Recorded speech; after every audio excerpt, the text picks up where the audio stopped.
नमस्कार मित्रों, आप सभी का फिर से एक बार हार्दिक स्वागत है। धर्म ज्ञान विज्ञान यूट्यूब चैनल पर मित्रों परम पूज्य गुरु जी द्वारा कुछ उपाय बताए गए हैं, तो आइए सुनते हैं। और अब की बार तो सावन भी है और अधिक मास भी है। प्रत्येक वर्ष का नियम है, सावन की शिवरात्रि पर ऑनलाइन अभिषेक करते हो आप लोग सब ऑनलाइन अभिषेक।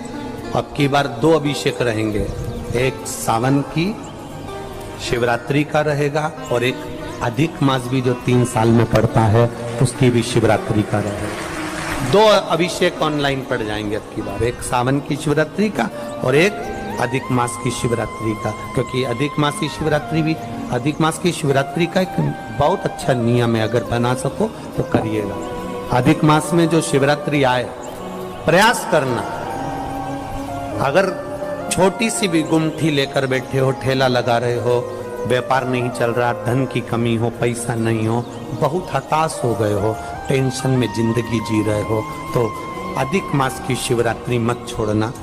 5 दिए अधिक मास की शिवरात्रि पर जरूर लगाना। पहला, शंकर मंदिर के द्वार पर, मतलब शिव मंदिर के बाहर। दूसरा, बेलपत्री के वृक्ष के नीचे। तीसरा, आंवले के वृक्ष के नीचे। चौथा, नदी का घाट या कुएं का घाट या तालाब का घाट या सरोवर का घाट या आपके घर में कोई पानी का हंडा हो उसके पास में। और 5वां, अपने दरवाजे की चौखट पर राइट हैंड में दिया अवश्य लगाएं। ये अधिक मास की शिवरात्रि पर जरूर करना। जिंदगी में कितना भी धक्का खा रहे हो गए, भगवान हाथ पकड़कर खींचकर बाहर कर ही देगा। शिव तत्व को जाने। अभी क्या चल रहा है? सावन। हमने पहले कथाओं में कहा, आप लोगों ने स्मरण में रखा होगा, 12 महीने शंकर जी को 1 लोटा जल चढ़ाओ, पर सावन के महीने में शंकर जी को जम के बोलो जरा, 2 लोटा जल चढ़ाओ। इस पुष्कर की ब्रह्मा शिव महापुराण की कथा का स्मरण करिएगा, थोड़ा सा ध्यान दीजिएगा। जैसे ये शिवलिंग है, ये जलाधारी है, ये यहां से जल नीचे जा रहा है। जलाधारी का जो मुख होता है वो उत्तर की ओर हो जाता है, ठीक है, समझिएगा जरा। अब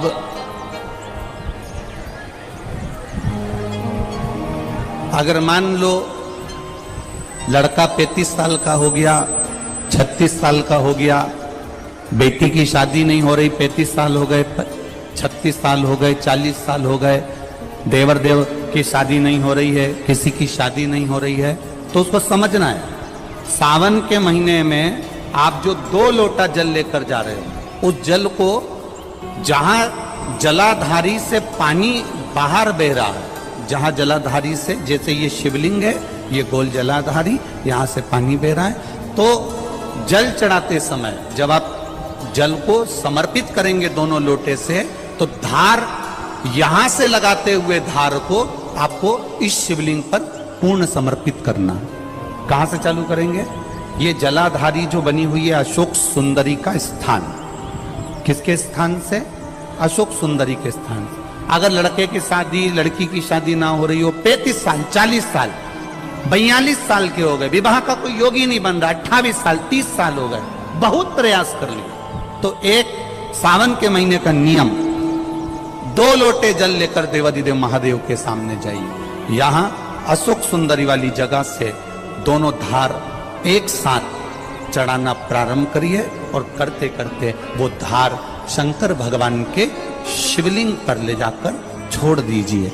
ये सावन के महीने के अगर आपने मात्र 7 दिन भी लगातार अगर ये धार आपने चढ़ा ली है, तो देवाधिदेव महादेव की कृपा से 3-4 महीने में सूचना आपको प्राप्त हो ही जाती है। 12 महीने 1 लोटा जल चढ़ाइए, संपूर्ण 12 महीना 1 लोटा जल चढ़ो। पर जब सावन का महीना आए तो अपने हाथ में 2 लोटे होना चाहिए। भले 1 लोटे के ऊपर दूसरा लोटा रख के लेके जाओ, मंदिर में जाओ, अंदर पहुंच जाओ, दोनों लोटों को हाथ में ले और दोनों की धार एक साथ मेरे देव अधिदेव महादेव को समर्पित करो। दोनों की धार अशोक सुंदरी वाली जगह से जल चढ़ाया जाए सावन में, वो विवाह के लिए है।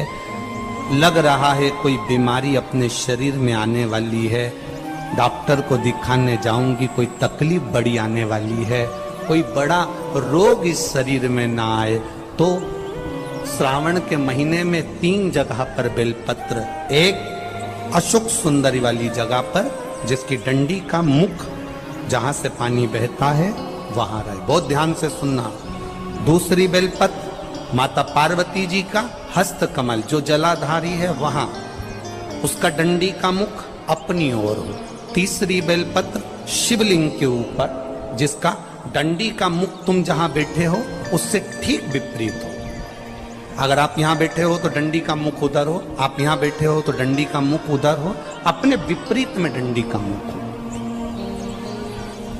बेलपत्र चढ़ा देने के बाद 2 हाथ में जो तुम्हारे जल का पात्र है उसको बाबा को धीरे धीरे तीनों स्थान पर धार थोड़ी थोड़ी चढ़ाई है और फिर बाबा का आचमन कर कर आई है। कोई जिंदगी में बड़ी बीमारी निकलेगी ही नहीं, बाबा स्वस्थ रखेगा। ये श्रेष्ठता। अगर मान लो संतान का सुख नहीं है, संतान का सुख नहीं है, 20 साल हो गए, 25 साल हो गए, 30 साल हो गए, संतान का अगर सुख नहीं है तो शंकर का कोई भक्त मिल जाए, शिव का कोई उपासक मिल जाए, या कोई ब्राह्मण देव वेद शास्त्र का ज्ञान रखने वाले, अपने जीवन को सार्थकता में सात्विकता में जीने वाले, ऐसे ब्राह्मण को जोड़े से उनके बच्चों के साथ बेलपत्री के पेड़ के नीचे भोजन करा देना, खीर खिला देना, और उस खीर के भाग को पति पत्नी दोनों अवश्य पाए। उससे संतान का सुख भी मेरे बाबा प्रदान कर दे। सफेद आंकड़े की जड़ का प्रयोग करो, तुमरुका जी वाला, बरसात में ये प्रयास करो। देव ऋषि नारद ने 3 सूत्र भगवान शंकर को प्राप्त करने के बताए। जरा बहुत ध्यान से सुनना। देव ऋषि नारद ने 3 सूत्र भगवान शंकर को प्राप्त करने के बताए। पहला, शिवालय तक जाइए, शंकर को रिझाने का प्रयास करें। मंत्र चाहे नमः शिवाय जप लो, ओम नमः शिवाय जप लो, डीले कम करो, नमः शिवाय जपो, ओम नमः शिवाय जपो, चाहे श्री शिवाय नमस्तुभ्यम जपो, चाहे महामृत्युंजय मंत्र जपो, चाहे राम कहो, चाहे कृष्ण कहो, तुम्हारी मर्जी पड़े उसका भजन। दूसरा, कहीं अगर मौका मिल जाए, चाहे वो टीवी के सामने मिल रहा हो, मोबाइल पर मिल रहा हो, चाहे तुम्हारे नजदीक में कहीं शिव महापुराण की कथा हो रही हो, पंडाल में बैठकर या टीवी के मध्य बैठकर या मोबाइल के सम्मुख या टीवी के सम्मुख बैठकर शिव महापुराण की कथा को सुनो। सुनना ही केवल नहीं है, सुनकर उसको अपनी जिंदगी में उतारना भी, सुनकर अपने जीवन में।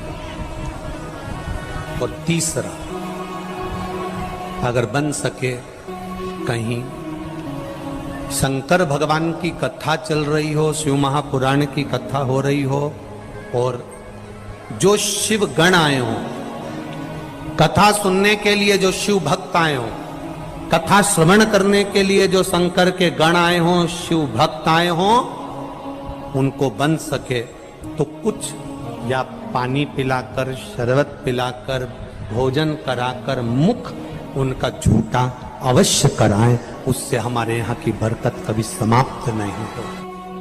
पर शिवलिंग की प्रधानता है कि पोला नहीं होना चाहिए। कई कई घरों में शंकर जी का शिवलिंग होता है तो वो ऐसा पीतल का बना होता है, तो नीचे से अंदर से पोला होता है। जो शिवलिंग घर में पोला होता है वो घर में आज की वीडियो में बस इतना ही। आपको हमारी जानकारी कैसी लगी आप हमें कमेंट में जरूर बताएं और अपने दोस्तों के साथ भी शेयर जरूर करें और हमारे चैनल को भी सब्सक्राइब कर लीजिए। फिर मिलते हैं किसी नए वीडियो के साथ, तब तक के लिए धन्यवाद।